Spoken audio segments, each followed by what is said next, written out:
Sir ये 6 अक्टूबर की कहते हैं बात है। मेरे मामा ससुर और हस्बैंड दोनों को डरा धमका के लेके गए और ले जाके कहते हैं कचहरी में साइन करा लिए। 20 लाख में ये प्रॉपर्टी कहते हैं एग्रीमेंट किए हैं। अभी रजिस्ट्री नहीं हुई है हालांकि, लेकिन उसके बाद जब मैं यहाँ पे आई तो देखिए सामने कब्जा हुआ था। मैं इनको पूछी तो ये तो डर के मारे कुछ बता ही नहीं रहे थे।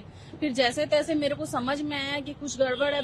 प्रेशर करने से फिर बताया कि इन लोग बैठा के लेके गए थे, साइन कराए किसी चीज में, और इनको प्रॉपर्टी के बारे में कोई नॉलेज था ही नहीं। तो मैं बोली कि ठीक है। फिर मैं कचहरी से निकलवाई एग्रीमेंट की कॉपी। 1 से 1.5 महीना मेरे को उसमें लग गया क्योंकि इन लोग कॉपी भी दबवा लिए थे। और उसके बाद से मैं दौड़ रही थी सर, कहीं पर एफआईआर नहीं हुई थी। और उसके बाद सफदर अली का जब मकान टूटा तो मीडिया की मदद से ही मेरी कहते हैं एफआईआर हुई। और एफआईआर भी ऐसी हुई कि कोई ऐसी धाराएं नहीं लगाई गई जिसमें उनको उठाया जा सके। मेरे ही देवर का अक्यूज बना दिया गया। ओम प्रकाश सभासद नगर जो है उसको भी अक्यूज बना दिया गया। और जितना सपोर्ट कर सकती थी कहते हैं पुलिस आज तक कर रही है सर, कोई कार्रवाई नहीं हो रही है उनके ऊपर में। और जब कहते हैं असद एनकाउंटर के बाद से इन लोग गायब हैं।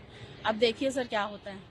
कौन लोग थे जिन्होंने प्रॉपर्टी पूरा अपना कब्जा? सर ये अतीक के कहते हैं गुर्गे ही थे, जो कहते हैं वकालत का कहते हैं काम करते हैं। समझ लीजिए काला कोट पहन के ये सारी चीजों को अंजाम देते हैं। और मेरे ख्याल से 20 मामले हैं इसके ऊपर।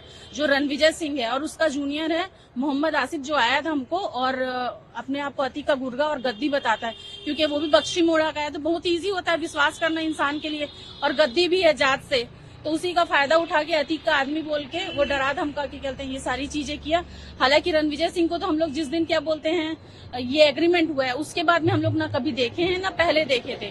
वो हमेशा यहाँ पे आता था और यहाँ पे दिन भर बैठता था। चैम्बर बना रखा है। अब क्या बोलते हैं सर, हमारे पास तो पैसे हैं नहीं। अब जो करोड़ों की प्रॉपर्टी कहते हैं कब्जा करेगा वो कुछ लाख रुपए फेंक सकता है, लेकिन जिसका करोड़ों का कहते हैं जायदाद कोई ले लिया हो तो उसके पास तो क्या ही रह जाएगा, कुछ नहीं होगा। तो जिसके पास पैसे हैं उनका काम होता है, जिनके पास नहीं है उनका नहीं होता।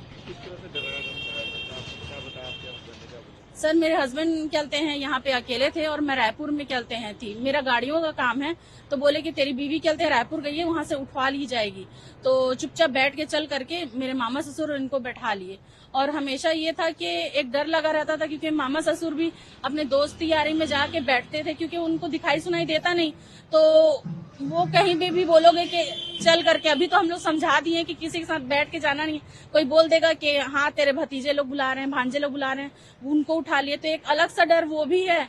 और मैं भी बाहर काम करती थी तो इनको डर लगता था कि वहां पे कुछ ना हो जाए। और ये इतने ज्यादा मानसिक रूप से ना इतना परेशान हो चुके थे कि मेरे को खुद नहीं बता रहे थे कि क्या हुआ है। हमारे बीच में बहुत लड़ाई झगड़े भी हुए यही चीज पता करने के चक्कर में। और आखिरी में पता चला कि क्या हुआ है ये तो इनको खुद नहीं मालूम था, क्योंकि अगर एग्रीमेंट है तो ये एग्रीमेंट के लिए तो एलिजिबल ही नहीं थे, क्योंकि इनका नाम चढ़ा हुआ नहीं है प्रॉपर्टी में। मालिक के नाम पे सिर्फ ये है।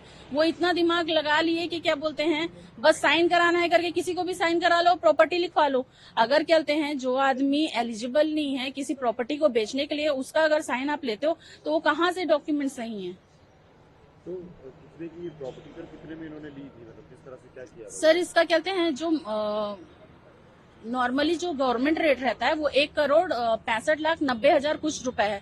और अगर कहते हैं मार्केट वैल्यू की बात की जाए तो 2.5 करोड़ के आसपास की है। आप जगह खुद दे सकते हैं सर, इतनी बड़ी प्रॉपर्टी कोई 20 लाख में लिखेगा नहीं। हम लोग यही बोलते रहे पुलिस में जाके। कितने में इन्होंने ली थी? सर 20 लाख में पूरी प्रॉपर्टी लिखवा ली है। और मेरे ख्याल से ये तो हंसने वाली बात होगी कि अगर कोई बोले कि 20 लाख में ये प्रॉपर्टी खरीदा हूँ। यही चीज हम लोग बोले कि भाई हम इतनी बड़ी प्रॉपर्टी अपनी क्यों लिखेंगे 20 लाख रुपए, कोई रीजन भी तो होना चाहिए। और अगर लिख दिए हैं तो हम दौड़ क्यों रहे हैं? तो पुलिस वालों को साक्ष्य चाहिए। साक्ष्य अपन क्या ही दे सकते हैं सर, कब्जा हुआ है वो देख लीजिए आप। और क्या कहते हैं साथ में जो एग्रीमेंट की कॉपी, तो बोलते हैं इसको साक्ष्य नहीं माना जा सकता। तो और कहाँ से, हम लोग क्या कैमरा लेके घूम रहे थे? तो क्या कितना डर था, क्योंकि जिस तरह से माहौल था, जब आप कह रहे कि धमकारा आपको करने के लिए, क्या डर? सर ये तो डर तो हमेशा ही बना रहा सर। ये जो सामने जो चैम्बर बना है उसके सामने मैं आके इनसे बोली कि आप कैसे कहते हैं किसी की प्रॉपर्टी 15-20 लाख रुपए में लिखा सकते हो, जब मेरे को एग्रीमेंट का पता चला तो वो मेरे को जान से मारने की धमकी दिया। तब रोड यहाँ पे पूरी जाम हो गई थी, 70-80 लोग इकट्ठा हो गए थे। उसका कहना था कि क्या बोलते हैं छत्तीसगढ़ से आई है, यूपी में दफन होगी, ज्यादा बात मत कर, हमारे यहाँ ऐसा ही चलता है। तो मेरे को पता नहीं था यूपी में ऐसा ही चलता है। अभी तो ये चल रहा है जी। तो आप इस पूरे प्रकरण में क्या कहेंगे, क्या किस तरह से क्या उम्मीद है? सर क्या बोलते हैं, अब कम से कम उम्मीद है कि हमारी जमीन वापस मिलेगी, शायद वो डर से चले जाएं।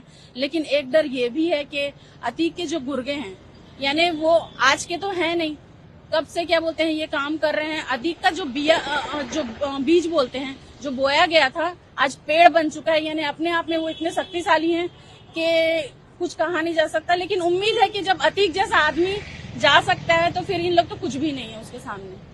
उम्मीद है कि आपको जी इंसाफ बिल्कुल मिलेगा? बिल्कुल इंसाफ मिलेगा, उम्मीद है। और हमारे जो कमिश्नर और असिस्टेंट कमिश्नर है वो बहुत अच्छे हैं, लेकिन क्या करेंगे, करैली थाना वहां तक बात पहुंचने दे तब तो कुछ कहते हैं नतीजा निकले। और योगी जी से तो उम्मीद है ही, मैं उनसे जाके मिली भी थी और वो मेरे को बोले भी थे कि आप परेशान ना हो, आपका काम होगा, आपकी चीज कोई नहीं ले जा सकता। तो ये योगी सरकार है करके आज उम्मीद था मेरे को, और मैं तब से दौड़ रही हूँ। और शायद दूसरी सरकार होती तो मेरे को ना उम्मीद होती ना मैं हिम्मत होती मेरे अंदर।